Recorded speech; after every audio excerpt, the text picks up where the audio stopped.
This was actually my first mission trip that I went to. I felt led to go to the Philippines. During the training up to going to the Philippines, I didn't realize how much time it would take to commit to going on your mission trip. And I had to do life group. I had to go to a ministry serve in a ministry once a month. I had to do Las Vegas Rescue Mission once a month, and I had to do we had to do communion. We also had team buildings, and we had dance practice.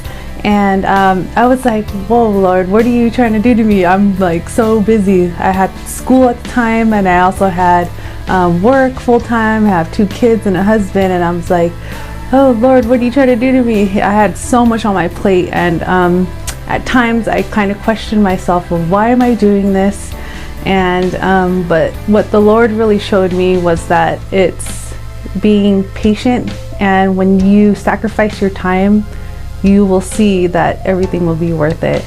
And so in the Philippines, I actually got to see all our hard work come to fruition, and that's what made it so amazing, because I throughout this training I was learning how to pray, because I was the type of person that was really scared to pray in public, but now I feel like I'm a prayer warrior. I led my first salvation in the Philippines, and that was really I was nervous, but after I did it, I was on fire. I did over 20 salvations in the Philippines, and I prayed for over 40 or 50 people out there, and it was just so amazing.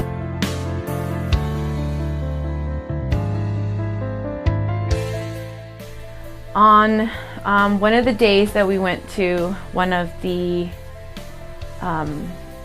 villages, we were going home to home praying for those, asking if anybody needed any prayer. And we had come across a woman that had asked if we were able to pray over her daughter, for they had just lost the child. So the mother brought us to her daughter. She was about 19 years old, and we were asked to come into their home, and they told us a little bit about the story, how the child had fallen and hit their head, but they did not have any money to take the child to see a doctor. By the time it came around to see the doctor, the child had developed like a pneumonia or something to that extent, and the child lost his life. And it's just thinking how we take not realizing how much of a blessing we have here in the United States, to have a doctor's office around any corner, and be able to take our children, even if it's a little more expensive than it can be. We at least have that luxury to be able to take our children to see the doctor, so that things like that don't happen.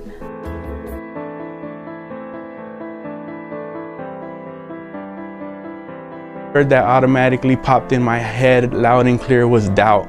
There was always doubt in my life. There was always doubt with what I need to be doing with my ministries. Am I doing it right? I doubt this is hard. Like, even speaking on camera was always hard for me. I always had difficulty public speaking. I get the shakes. So there was always doubt in my mind, like, I can't do this, I can't do it. The Holy Spirit was telling me, you're worthy, Junior.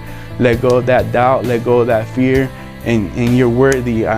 He equipped me for that mission, he equipped me for that moment, but throughout the whole thing, I wasn't fully surrendered until that last day I was there. And I think that night, God was telling me, Junior, you're forgiven, you're worthy. I need you to just step out and do what I'm calling you to do.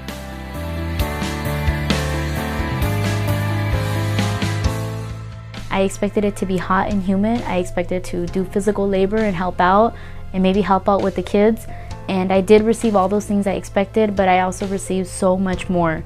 I was blessed by the joyous, humble, and beautiful hearts of the Filipino people. I was blessed by the ministry team that we were privileged to work with the entire time we were there. I was able to see faith and works in action. See people come to salvation, accept Jesus Christ, and humbly open hearts. young and old and everyone in between. It encouraged me to stay humble and to keep a heart for those who don't know Jesus Christ, to come home and be able to witness to people and offer them salvation. I was also able to step out and grow in my walk in ways I never thought possible. And for that, I'm grateful to the mission trip, to my leaders for challenging me and for encouraging me well on this mission trip. It has impacted my life and my walk, and I'm not the same person that I was when I left. If you have a heart to serve, if you have a heart to see people who don't know Jesus find Jesus Christ, find that hope, I encourage you to join our missions team as we do outreaches monthly here in Las Vegas as well as overseas. God bless.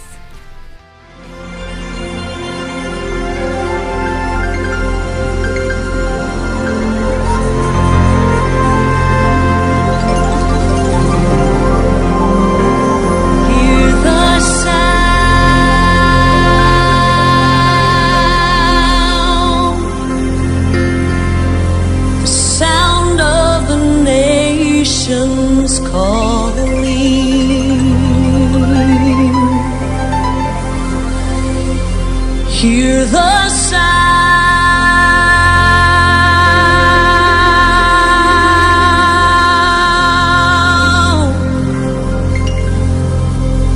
the sound of the fatherless crying.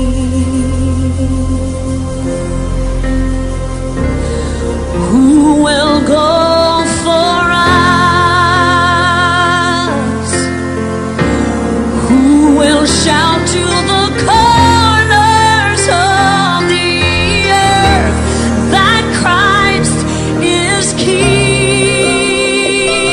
Hear the sound, hear the sound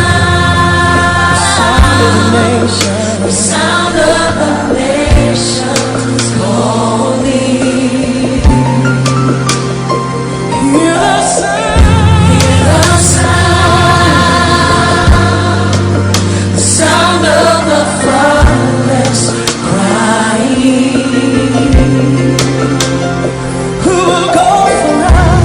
Who will go for us? Who will shout to the corners of the earth that Christ is King? We speak to nations, we open, we speak to nations, fall on your knees. We speak to nations, the kingdom is coming near to you. Oh, we speak to strongholds, be broken, powers of darkness, you have to flee. We speak to nations, the kingdom is coming near to you. We speak to you, be free.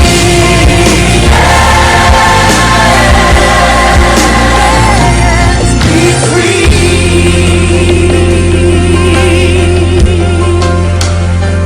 And we shout to the north, shout to the south, to the east and the west.